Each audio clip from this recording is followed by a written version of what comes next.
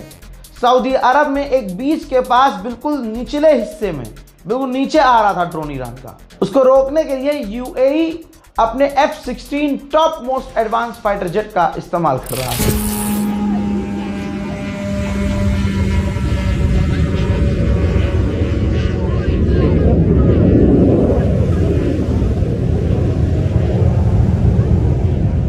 लो जी live drone आया, एक फट गया, एक दौड़ लगा, नहीं इंटरसेप्ट हुआ है, ये वाला नहीं इंटरसेप्ट हुआ, ये जा रहा है अभी भी आगे।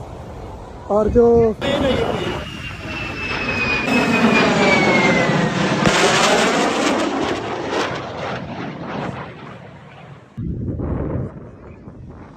This was insane. This was insane. It was live.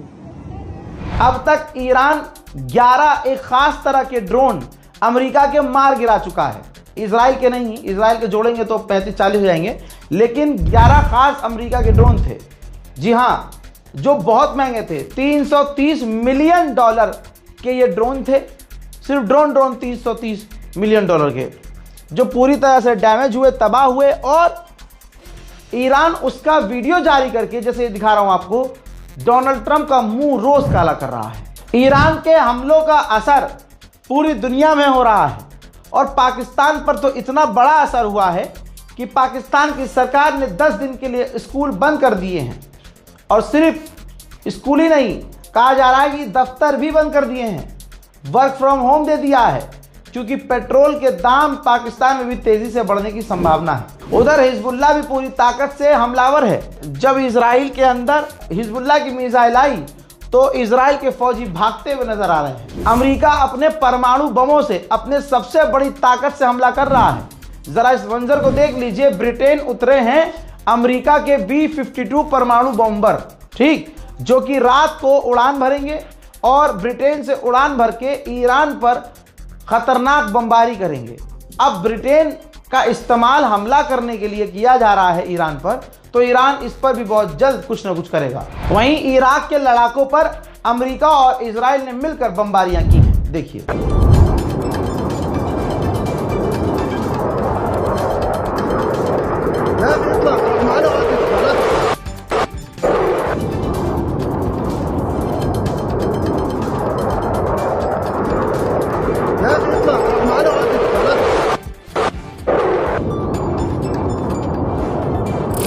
Saudi अरब की, बल्कि दुनिया की सबसे बड़ी तेल की कंपनी अरामको, इस कंपनी ने सऊदी अरब में अपना प्रोडक्शन लगभग बिल्कुल ना के बराबर कर दिया है, जिसकी वजह से जितनी भी तेल की कंपनियां हैं सब परेशान हैं। सबको अपना प्रोडक्शन कम करना पड़ रहा है और भैया पैसा भी कमा नहीं पा रहे हैं। ईरान में बुशहर न्यूक्लियर पावर प्लांट में रशियन वैज्ञानिक काम कर रहे हैं, तो रूस उनको निकालने के लिए ईरान में ऑपरेशन चलाने की तैयारी में है। चौथे दिन ईरान ने फिर से दोहराया है कि अमेरिका हम पर कब्जा करना चाहता है, ईरान को टुकड़े में बांटना चाहता है। एक बार फिर से ताज़ा मंजर है, ईरान का जो नेवल बेस है, जो दोपहर में दिखाया था, ये वो वाला नहीं है, ये दूसरा बेस है। अमेरिका इजराइल के हमलों में ईरान का नेवल बेस पूरी तरह से बेकार हो गया है। एक बार फिर से ईरान के एयरपोर्ट में जो उनके पैसेंजर विमान खड़े थे, इजराइल ने बमबारी करके उन जहाज़ों को एक बार फिर से, सिविलियंस के लिए जो चीज़ें हैं उनको तबाह कर रहा है। देखिए,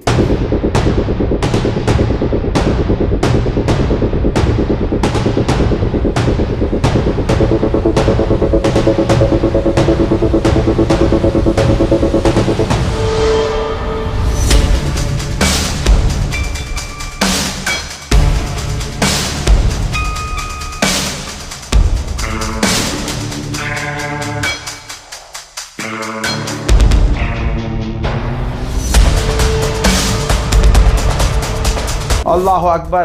बड़ी खबर यह आ रही है कि यूरोप में भी गैस और तेल के दाम 30% बढ़ गए हैं। ऐसे बहुत सारे ईरानी हैं जिनको, समझ रहे हो, अपना सब कुछ दिखाना है, नंगा रहना है, सड़कों पर गलत काम करने हैं, चलते फिरते कुछ भी कर लेना है, जिना तक कर लेना है उनको। यूरोप का कल्चर उनको पसंद आ रहा है, ईरान में रह नहीं रहे हैं, ऐसे परिवार उनका वहीं रह रहा है और वो कहीं और जाके बस गए हैं, या फिर पूरा परिवार कहीं और जाकर बस गया है यूरोप में, लेकिन उनकी प्रॉपर्टीज़ ईरान में हैं। तो भाई ईरान ने ऐलान किया है कि ऐसे ईरानी जो विदेश जाकर रह रहे हैं और अमेरिका इजराइल के एजेंडे को चला रहे हैं और हमें बदनाम कर रहे हैं, उनकी जो प्रॉपर्टी है ईरान में वो सब की सब जब्त कर ली जाएंगी। इसके बाद जो गद्दार ईरानी हैं उनके पेट में तकलीफ होना शुरू हो गई है। ईरान में जो लोग मारे जा रहे हैं, अमेरिका और इजराइल की तरह ईरान उन्हें छुपा नहीं रहा है। जनता के सामने लाशें भी आ रही हैं, जनता के सामने जनाजे उठ रहे हैं, जनता जनाजों में शामिल हो रही है। और तो और नमाज जनाजे के बाद ये हज़ारों और लाखों की भीड़ उसको, शहीद को कब्र में दफना भी रही है। कमाल की बात आप ये भी देख चुके हैं कि भीड़ के आजू बाजू अमेरिका और इजराइल बमबारी भी कर रहे हैं, लेकिन ईरान का बच्चा बच्चा आज अपने मुल्क के लिए शहादत देने को तैयार है। अरबों को नंगा रूस के विदेश मंत्री सर्गेई लावरोव ने 30 सेकंड में कर दिया। सर्गेई लावरोव ने कहा कि क्या अरबों ने जो 170 मासूम बच्चियां ईरान में मार डाली गईं, उन 170 बच्चियों के लिए दुख व्यक्त किया है? क्या इस हमले का जो बच्चियों पर, लड़कियों पर किया गया, उसका विरोध किया है? उधर अमेरिका के डिफेंस मिनिस्टर ने कहा है मीडिया में आकर कि ईरान अनकंडीशनल सरेंडर करे, ईरान के पास कोई और ऑप्शन अब नहीं है। आइए दोस्तों, खबर मेरी वाली फिर से सच साबित हुई। F-16 साइप्रस के अंदर अपने इलाके में, जी हाँ, तुर्की ने तैनात कर दिए हैं। इराक के शिया धर्मगुरु मुक्तदा अल सद्र ने ऐलान किया है और अपने लड़ाकू संगठन से कहा है, जो हथियार चलाते हैं, उनसे कहा है कि अपने हमले लिमिटेड करो, कंट्रोल में हमला करो, और जो ह्यूमैनिटेरियन मदद हो सकती है वो लोगों की करो, इंसानों की मदद करो। मेरे दोस्तों, ईरान मुसीबत में है, ईरान के साथ खड़े होइए। मैंने कहा था आप लोगों से, आपने मेरी बात सुनी भी।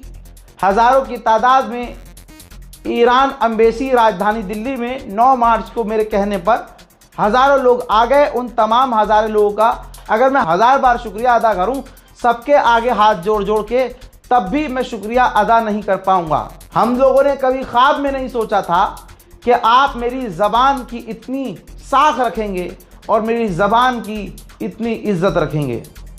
आपने दिखाया ईरान के कल्चर हाउस को, आपने दिखाया ईरान एम्बेसी को कि हाँ, हमारे पास भी हमारा एक भाई है जो आपके लिए खड़ा है हमारी तरफ से। दोस्तों, वहाँ पर हमारी मुलाकात स्पेशली ईरान के एम्बेसडर से हुई। जो एम्बेसडर ने मुझसे कहा वो फ़िलहाल मैं यहाँ नहीं बोल सकता, लेकिन आने वाले कुछ दिनों में मैं आपको बताऊंगा कि उन्होंने क्या कहा। लेकिन मैं स्पेशली ये मंज़र इसलिए दिखा रहा हूँ तमाम, ताकि जो लोग वहाँ आए थे मैं उनका कोई तो हक अदा कर सकूँ। मैं खुदा की कसम आप लोगों की पैर की जूती भी नहीं हूँ। ये जो भी इज़्ज़त कमाई है ये अल्लाह का करम है, क्योंकि वो आपने सुना होगा, व तो इज़्ज़ो मन तशा व तो ज़िल्लो मन तशा, इज़्ज़त और ज़िल्लत देने वाला अल्लाह है। लेकिन मैं यहाँ ये भी कहूँगा कि जिस कदर आप लोगों ने मुझसे मोहब्बत दिखाई, यहाँ तक कि ऐसे बुजुर्गवार लोग भी थे जो मुझसे मिले ऐसे कि मिल के रो दिए। मेरे पास अल्फाज नहीं है आप लोगों के लिए। मैं ज़िंदगी भर आपके आगे हाथ जोड़कर शुक्रिया अदा करता रहूं, तब भी आप लोगों की मोहब्बत का 1% भी मैं जो है हक अदा नहीं कर पाऊंगा। लेकिन मेरा वादा है, जैसा कल था वैसा आज हूं, जैसा आज हूं वैसा कल रहूंगा।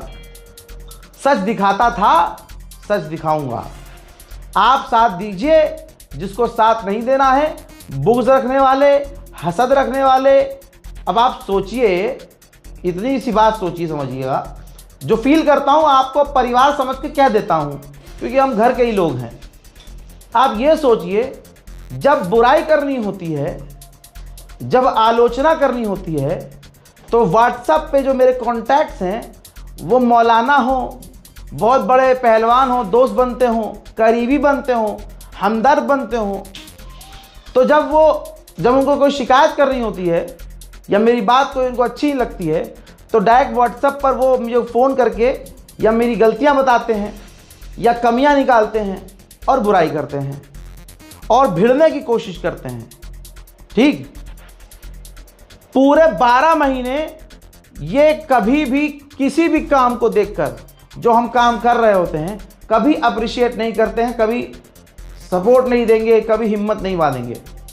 लेकिन एक इनको दिख गई कि हाँ, अब मौका मिल गया, हमें मौका मिल गया, तो मौका नहीं छोड़ते, फ़ौरन भाई तुमने ये फेक न्यूज़ चलाई थी, देखो मेरी यहाँ से लेकर ईरान तक सबसे बात हो गई भाई, ये देखो।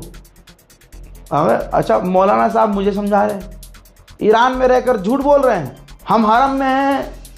मौलाना साहब को मौलवियत से ज़्यादा पत्रकारिता में इंटरेस्ट है। तो ऐसे बहुत लोग मिल जाएंगे आपको जो खुद झूठ बोल रहे थे। मैं उनके बारे में अब बात करना बंद कर चुका हूँ, लेकिन मैं ये बातें इसलिए शेयर कर रहा हूँ क्योंकि मैं देखता हूँ मेरी कौम के मुसलमान नौजवान अब इस पत्रकारिता में इंटरेस्ट ले रहे हैं, वो भी कुछ ऐसा करना चाह रहे हैं। तो जो हम और जो मैंने फेस किया है और जो कर रहा हूँ, मैं नहीं चाहता कि वो बेचारे भी करें। जब तक वो इस मकाम पे पहुँचे, ये जो हमारे आस्तीन के सांप हैं, जो हमारे खुद के करीबी, जो बड़े अपने बनते हैं, ऐसे लोगों को अकल आ जाए कि हाँ हम ये जो चीज़ करते हैं गलत करते हैं। सोचिए 12 महीने काम करता हूँ मैं, 12 महीने में किसी भी काम की तारीफ मोहल्ले के लोग नहीं करेंगे, ना व्हाट्सएप वाले करेंगे जो व्हाट्सएप कांटेक्ट में हैं। लेकिन एक बात की अगर कन्फ्यूज़न हो जाएगी तो वो घर पर हमला करने आ जाएंगे, मारने आ जाएंगे जी, फ़ोन पर गालियाँ बकना शुरू कर देंगे, सड़क पर घूम घूम के गीबत करना शुरू कर देंगे। इस बार अल्लाह ने मेरा स्टैंड कैसे लिया सोच भी नहीं सकते। जब मैंने खामनाई की शहादत का ऐलान किया तो उस वीडियो को मोहब्बत में नहीं, प्यार में नहीं, दुश्मनी में शेयर किया कि ये देखो ईरान ने तो ऐलान किया नहीं है, ये बहुत बड़े नेता बनने हैं, ये पहले कर दिया इन्होंने ऐलान, ये देखो जी कुछ हैं कई साल से लगे हुए हैं, मौलवियत पढ़ रहे थे, मौलवियत नहीं हो पाई, न मौलवियत बन पाए, और फिर मोबाइल हाथ में ले लिया, पत्रकार बनने की कोशिश करने लगे, तो न मौलवी बन पाए न पत्रकार बन पाए। अब वो मौलानाओं के आगे पीछे घूमते हैं। मौलाना साहब इस पर आप क्या कहेंगे? मौलाना साहब खुद का कोई स्टैंड नहीं होगा, वो अपने आप को पत्रकार कहेंगे। आप समझ रहे हो? ऐसे अलग अलग तरह के लोग हैं।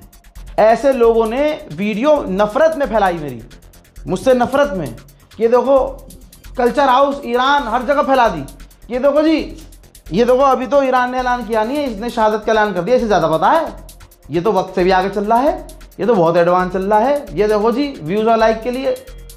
रात को 2 बजे मैंने अब ऐलान कर दिया था, सुबह 7 बजे तक प्रेशर बना रहा मेरे पर। सुबह 7 बजे क्या हुआ, अल्लाह ने जो सोर्स मुझे दिया था वो सोर्स सही साबित हुआ और इन लोगों का मुंह काला हुआ और अब उनका मुंह सामने आने लायक तक नहीं है। ऐसे बहुत लोग हैं अब जो मिल रहे हैं, मैं यहाँ बोल रहा हूँ क्योंकि मुंह पे नहीं बोलना चाहता हूँ, देख रहे हैं वो वीडियो, और बहुत ऐसे लोग भी हैं वीडियो चुपके से देखते हैं, बताते नहीं है कि भाई हम आपका चैनल देखते हैं। ये भी मुझे पता है, आप हसद देखिए यार, हसद देखिए हमारी कौम की थी, नफरत अप्रिशिएट नहीं कर सकते, गीबत करने के लिए सबसे आगे आएंगे।